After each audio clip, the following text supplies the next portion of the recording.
Thank you very much. And Judge, I was watching as you introduced your family. Thank you for doing that. It's obvious your family is very important to you, and as they should be. I know my wife and I have been married for 58 years, and our children and our grandchildren are the most important things in our life. And I was pleased to see you introduce the family. Now, as a senator, of course, another important part of my life is referring to and representing the people of Vermont. And let me talk to you about some of the things I've been hearing from Vermonters. And you have to understand, in Vermont, Vermonters just walk up to you at the grocery store or coming out of church or whatever, and perfectly happy to express their views. And they're concerned about what the Republicans' Affordable Care Act lawsuit on November 10th would mean for them. Now, do you know how many Americans have obtained insurance through the Affordable Care Act? I do not. It's more than 20 million. And do you know how many children under the age of 26 are able to stay on their parents' insurance because of the Affordable Care Act? I do not. It's 2.3 million. And do you know how many Americans are covered under the Affordable Care Act's Medicaid expansion? I do not.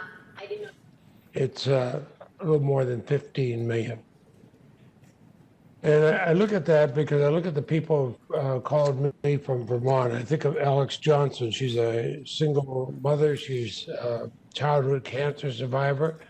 She works as a nanny in South Burlington, Vermont. She relies on Medicaid for her doctor's visits, her blood drawings, her other testing, all that done to make sure her leukemia stays in remission. She tells me she stays awake at night worrying about losing Medicaid. Now, if the Republicans are successful in what they're trying to do on November 10th, then Alex and actually 60,600 other Vermonters enrolled in Medicaid expansion are going to be left behind. And you contract COVID-19, that's seen as a pre-existing condition.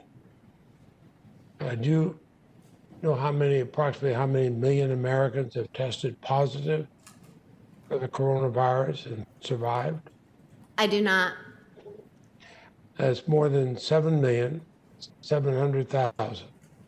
Those are people now considered to have a existing condition. And one of the most common pre-existing conditions is diabetes. The CDC estimates that 34 million Americans, that's about 1 in 10 Americans, have diabetes. They show that the ACA's Medicaid expansion is the single most important factor for expanding access to affordable insulin. Leslie, a Vermonter diagnosed with late onset type 1 diabetes at the age of 25.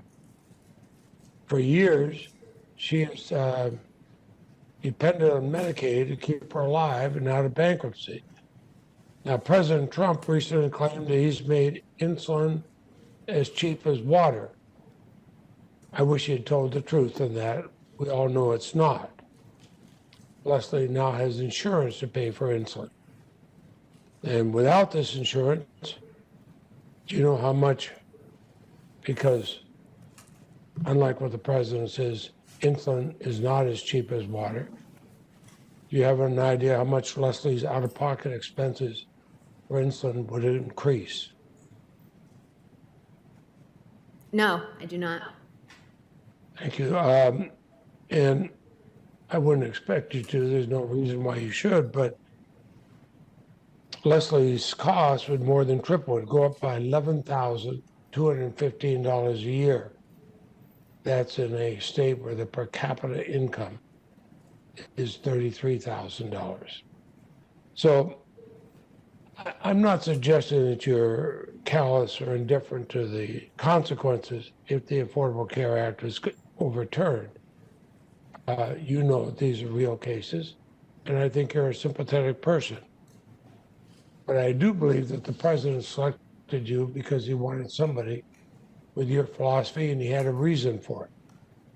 Now, some are going to pretend that it's a mystery, and that's what some of my colleagues have.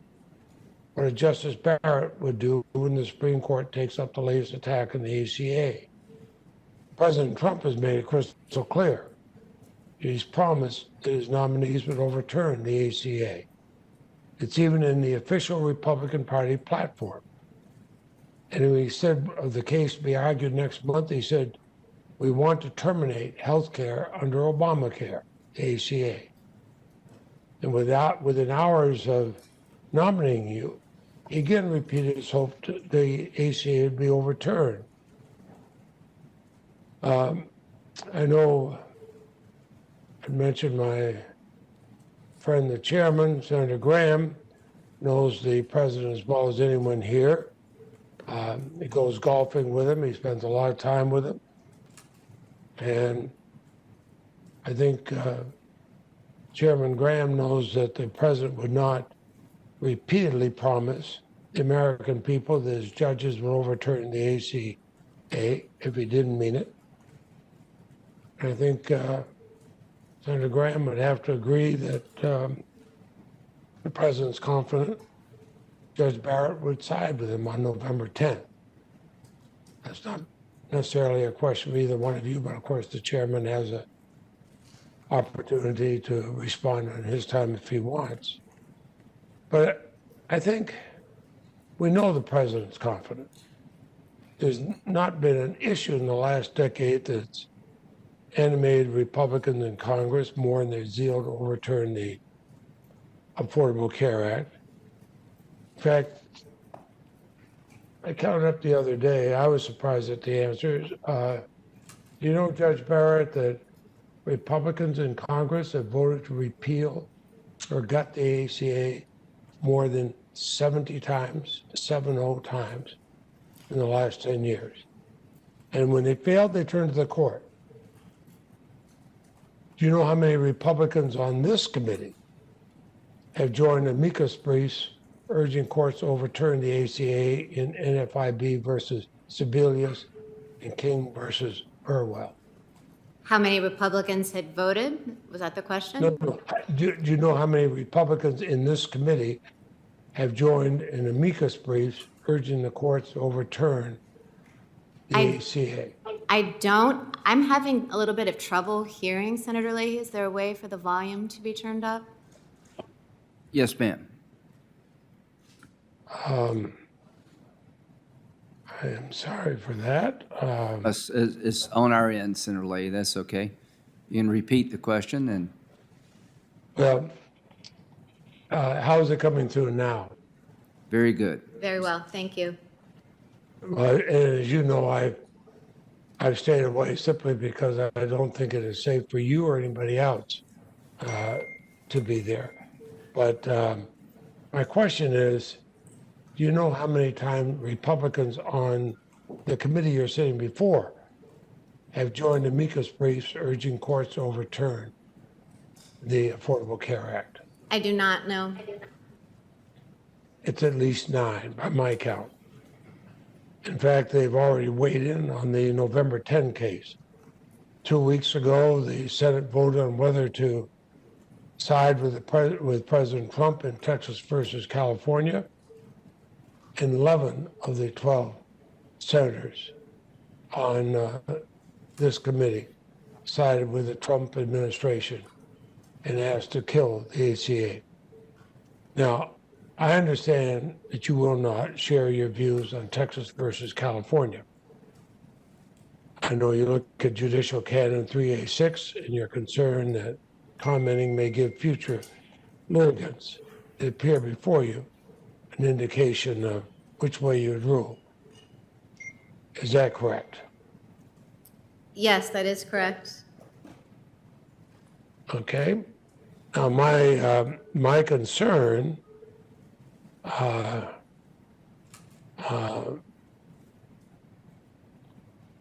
my concern is that you've already given us every indication. Every time you weighed in, it hasn't even been close. You've repeatedly disagreed with Chief Justice Roberts. What you said, you clearly believe the statute is unconstitutional. The president has made very clear he expects you to side with him. And let me tell you another area where he expects you to side with him. He expects you to side with him in an election dispute. He says he needs a ninth justice because he's counting on the court to look at the ballots. He says the election will be rigged. The recusal statute, 28 U.S.C. 455, requires recusal where impartiality might reasonably be questioned. Now, when the president declares he needs his nominee to secure his reelection, and then the nominee is ran through the Senate in record time during the middle of an election, some are going to question that nominee's impartiality. Would you, to protect confidence in both you and the court, would you commit to recuse yourself from any dispute that arises out of the 2020 presidential election? Senator Leahy, I want to begin by making two very important points, and they have to do with the ACA and with any election dispute that may or may not arise. I have had no conversation with the president or any of his staff on how I might rule in that case. It would be a gross violation of judicial independence for me to make any such commitment or for me to be asked about that case and how I would rule. I also think it would be a complete violation of the independence of the judiciary for anyone to put a justice on the court as a means of obtaining a particular result. And that's why, as I was mentioning, I think to Senator Grassley, that the questionnaire that I fill out for this committee makes clear that I have made no pre-commitments to anyone about how I would decide a case. That's out of respect for Article 3 and its designation of the judiciary as a co-equal and independent branch of government. On the recusal question. I might say that you gave a similar answer when I talked with you and Mr. Cipollone. I had a question, of course, because one of the members of the Judiciary Committee said that he would not support you unless he had a commitment that you would vote that way. Vote on the election? On another case, Roe versus Wade. And I understand what you're saying is notwithstanding what a member of this committee said, you have not made that commitment to anybody. Is that correct? Senator Leahy, let me be clear. I have made no commitment to anyone, not in this Senate, not over at the White House, about how I would decide any case. Well, and the reason I ask is we also have the question of appearance. Now, Judge Joan Larson of the Sixth Circuit sat next to you during your 2017 hearing. She was confronted with this issue as a judge on the Michigan Supreme Court in 2016. Then President-elect Trump challenged a ballot recount. Judge Larson was on his short list for the Supreme Court at the time. She found that being on the short list was a conflict and it required her recusal. You were also on the short list, and then you were actually chosen. Now he's not the president-elect, he's the president. And then the president makes a similar thing as he did, and the Judge Larson looked at.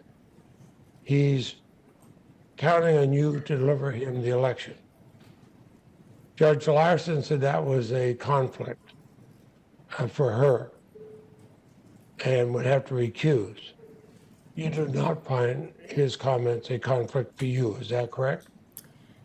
Senator Leahy, I'm not familiar with Judge Larson's decision, but she clearly made it once it was presented to her in the context of an actual case where she had to weigh her obligations under 28 U.S.C. 455. If presented to me, I would, like Judge Larson, apply that statute And I recently read a description by Justice Ginsburg of the process that Supreme Court justices go through in deciding whether to recuse.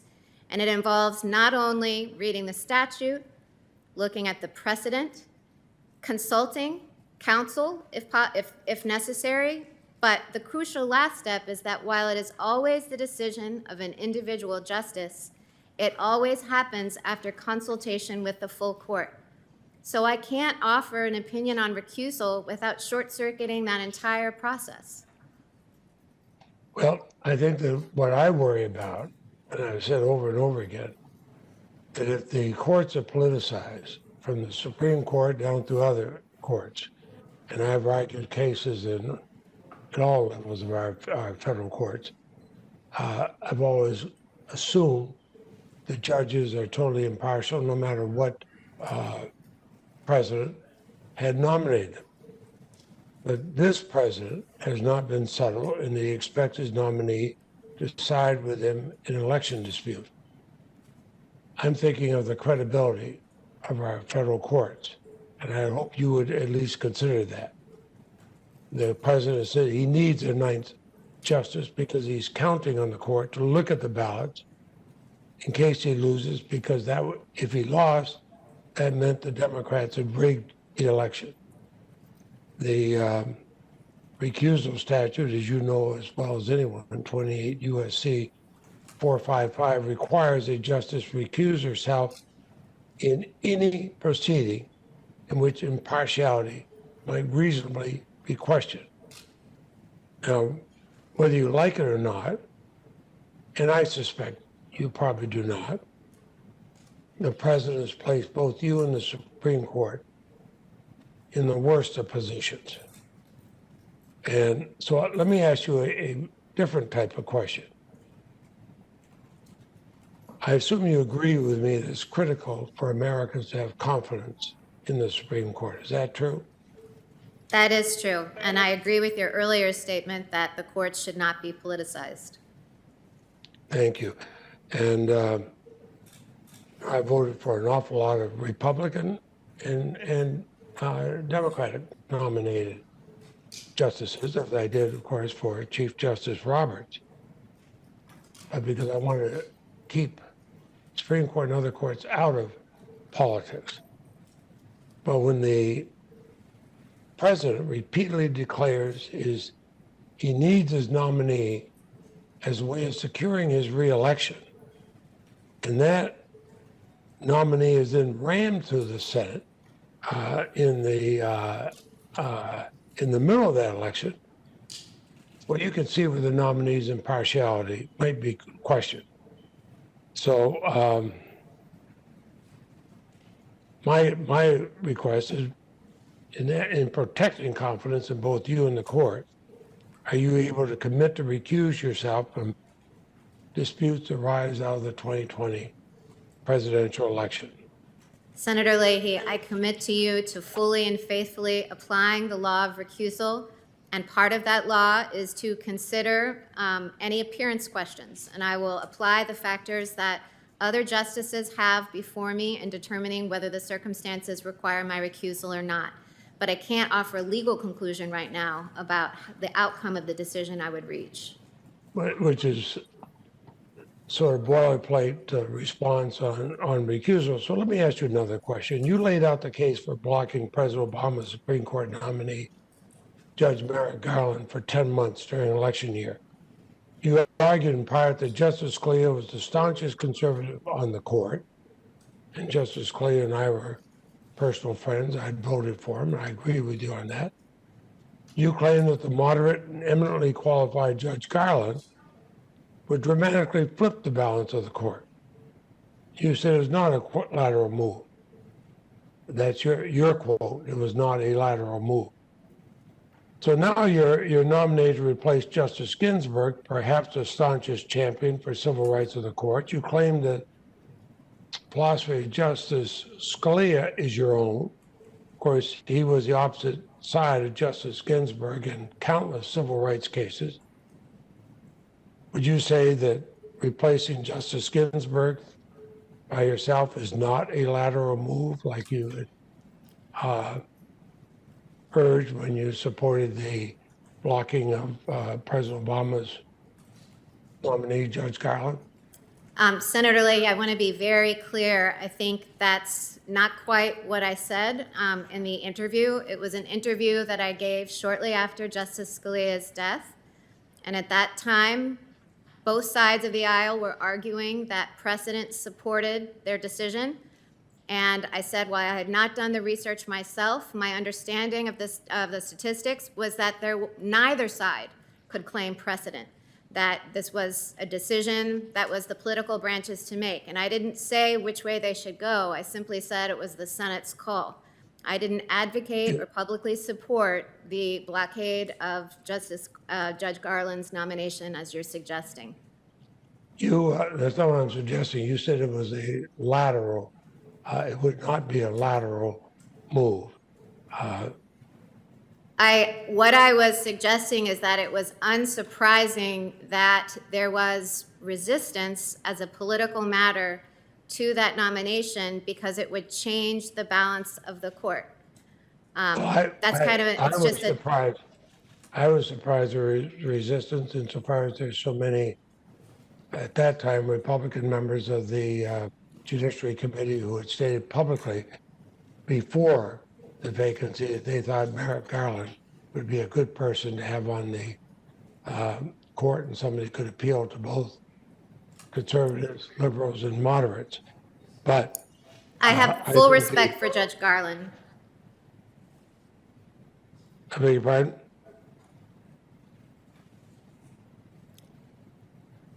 I'm sorry, I missed the first part. Are they right to say, could you repeat the question? No, it's not a question. I was just saying that we had many members of our committee, a number of Republicans who prior to the vacancy had been saying Merrick Garland would be a good person for President Obama to nominate because he could appeal to moderates, conservatives, and liberals. And then of course, their response was, well, we can't have a nominee confirmed by one party that's in control of the Senate and nominated by a president of another party.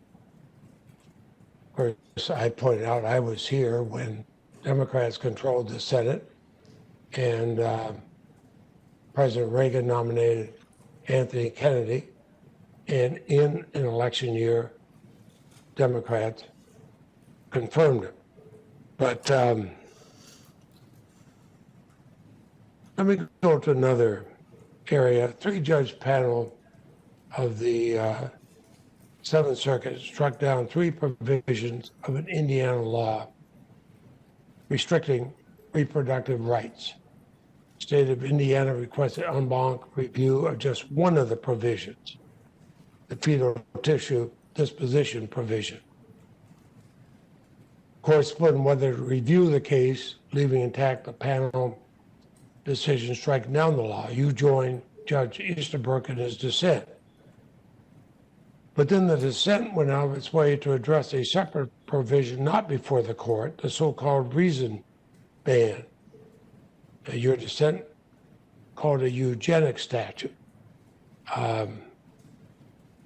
Judge Barrett, the issue before your court was a narrow one. Why didn't you limit your dissent to the one issue the state of Indiana was asking you to review? So we dissenters from that denial of rehearing en banc, first of all, dissented, as you say, on the fetal remains disposition portion, which the Supreme Court wound up summarily reversing the panel.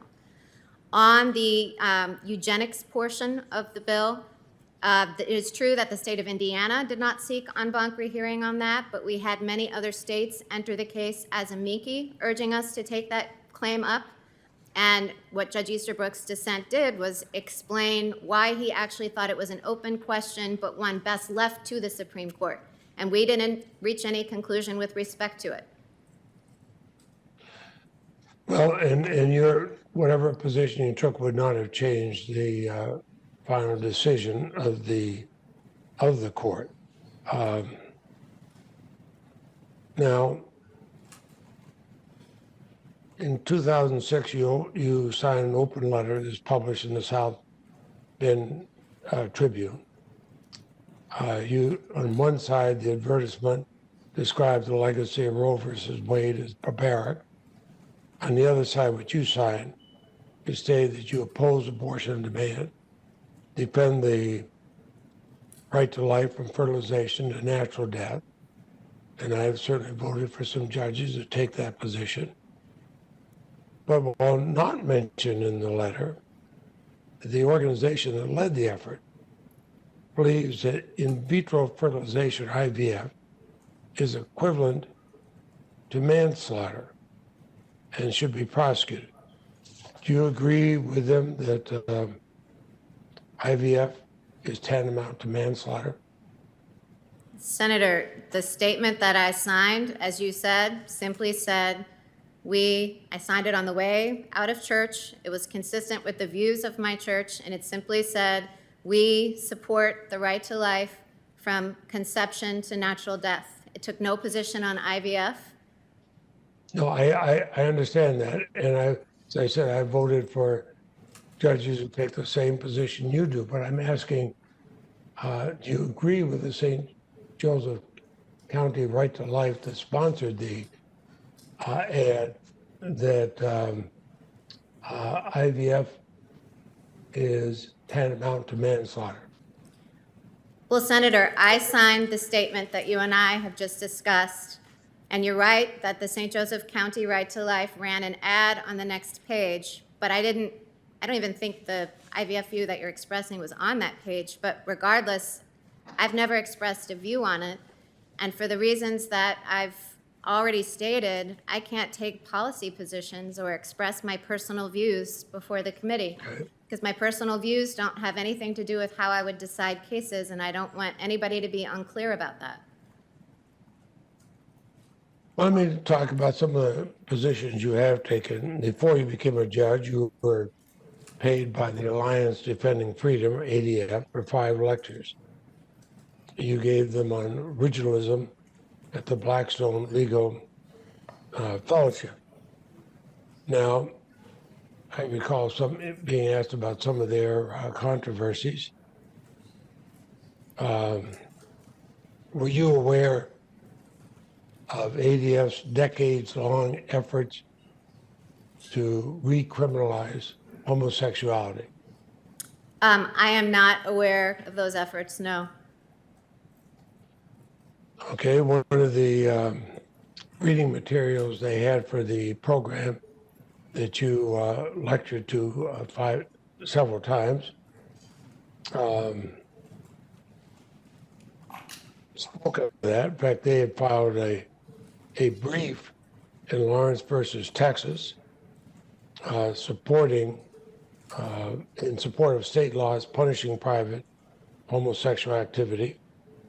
They celebrated when India restored a law punishing sodomy to 10 years in prison. Now, I don't, whether you believe that being gay is right or wrong is irrelevant to me, but my concern is what you work with an organization working to criminalize people from for loving a person that they are in love with.